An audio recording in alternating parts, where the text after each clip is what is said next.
Doctors who research the human brain tell us that we only use about 10% of our radical brain capacity.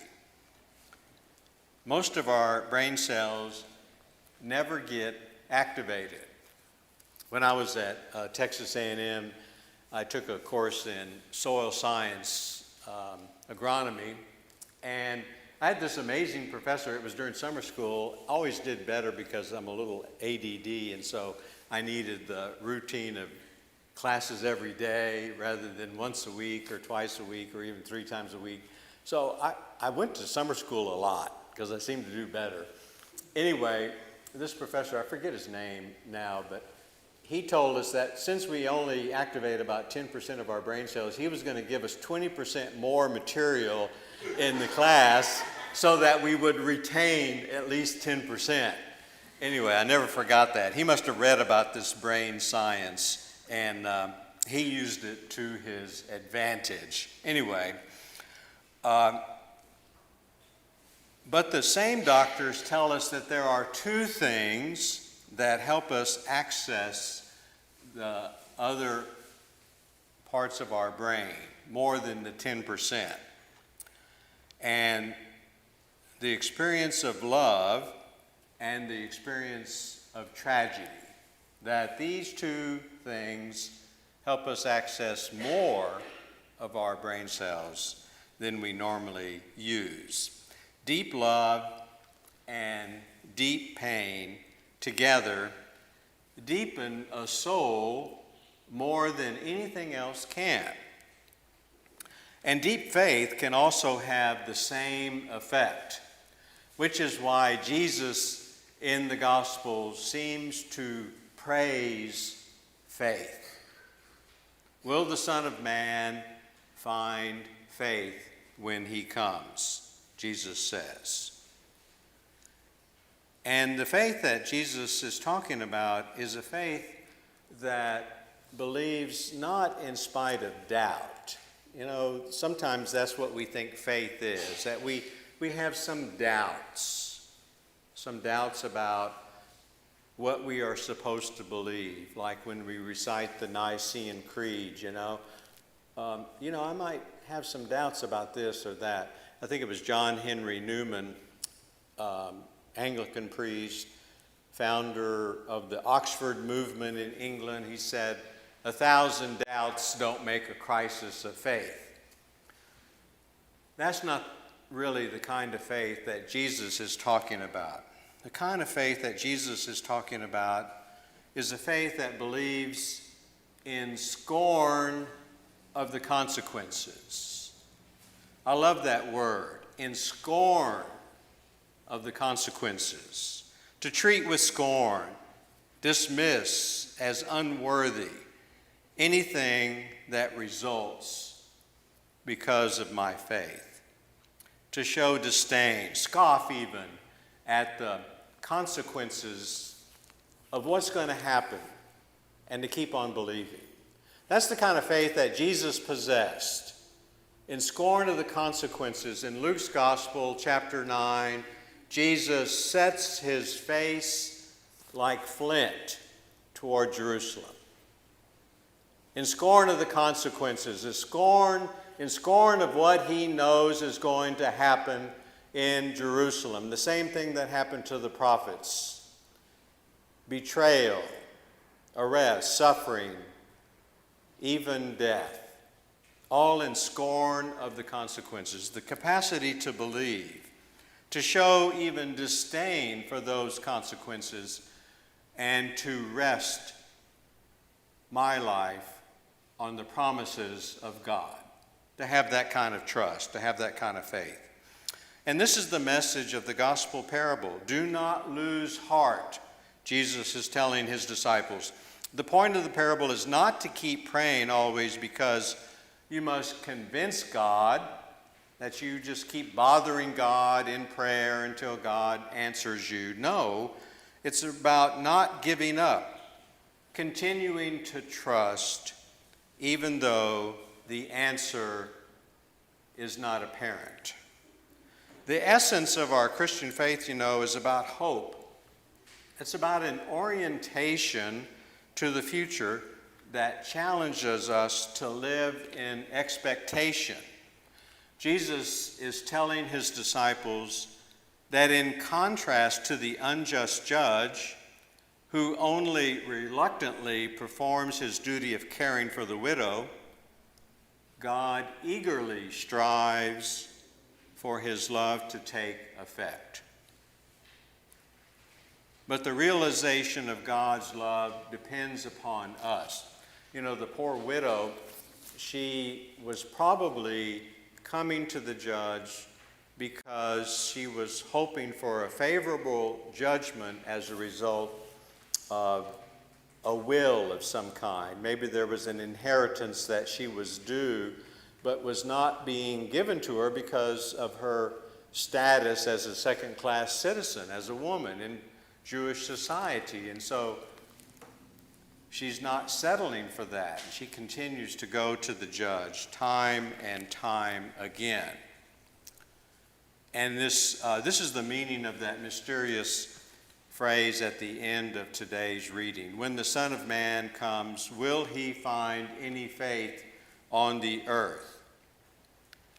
The Gospel's view is this: are you ready for God's answer? Are you ready for the answer that God wants to give you? Are you ready, waiting faithfully for the love of God to come into your life and to transform you and the world, to make you and me instruments in the work of God's transformation in the world?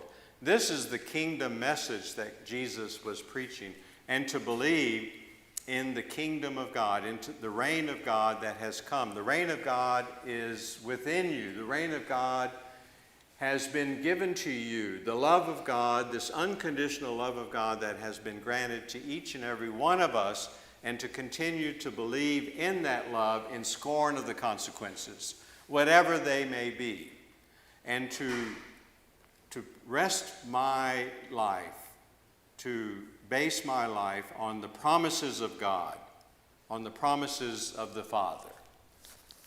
And that in scorn of the consequences, Jesus could say in the garden, Father, not my will, but your will be done. Into your hands I commend my life.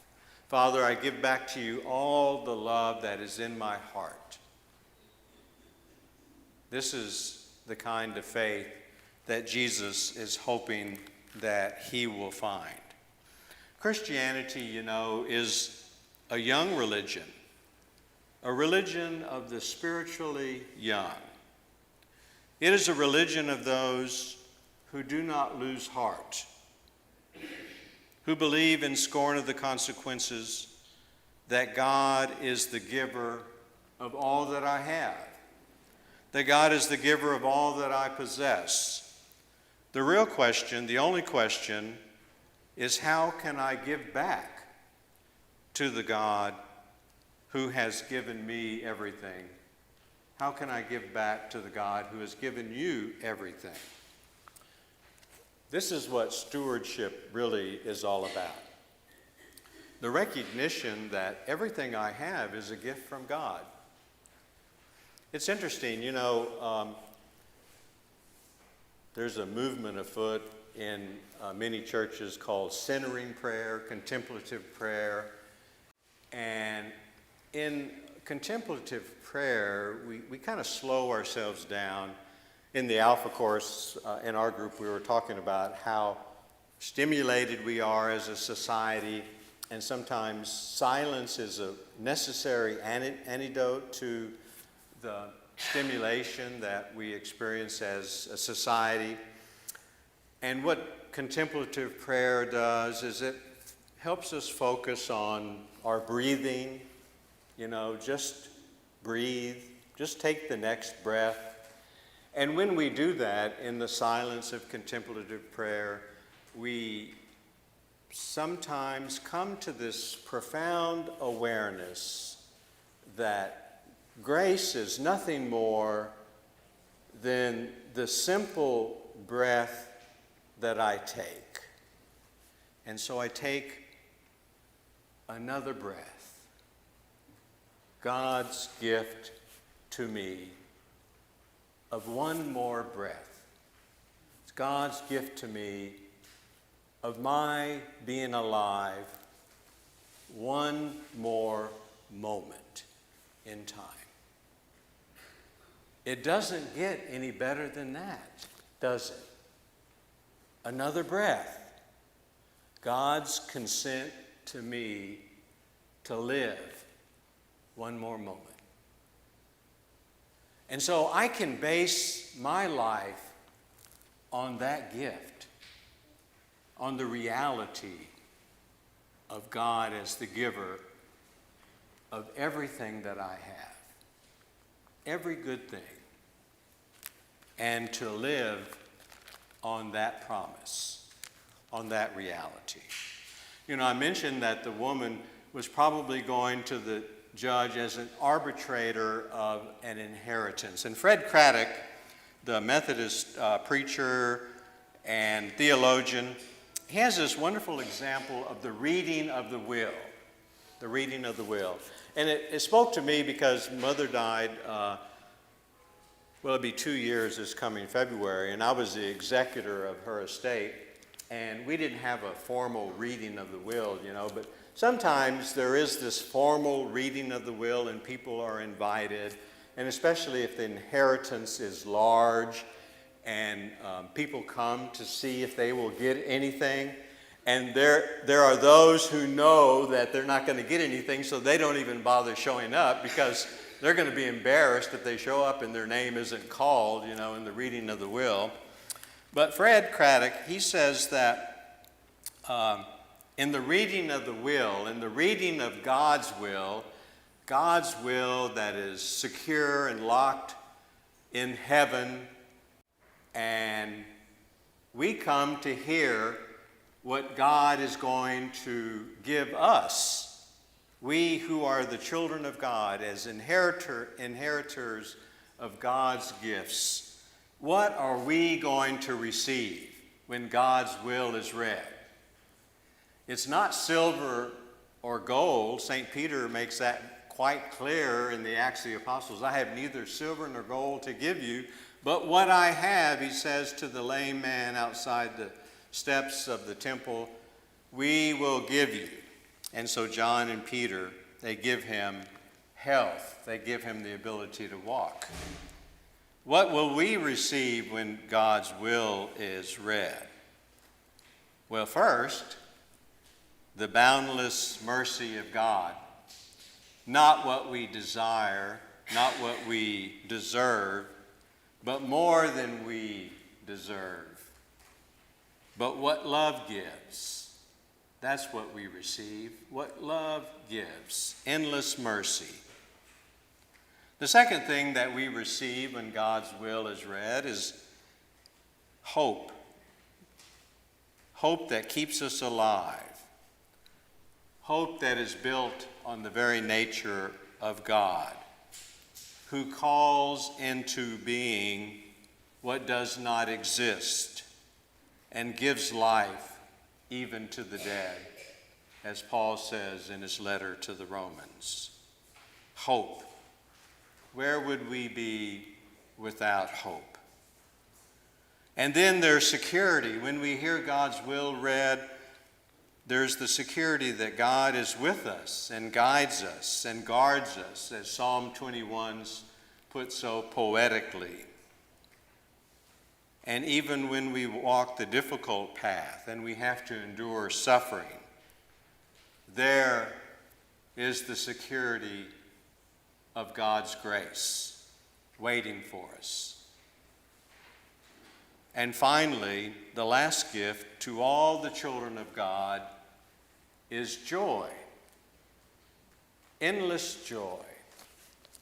It's the joy of a young boy that I knew who had this chronic illness, cystic fibrosis, who had to undergo therapy every day of his life.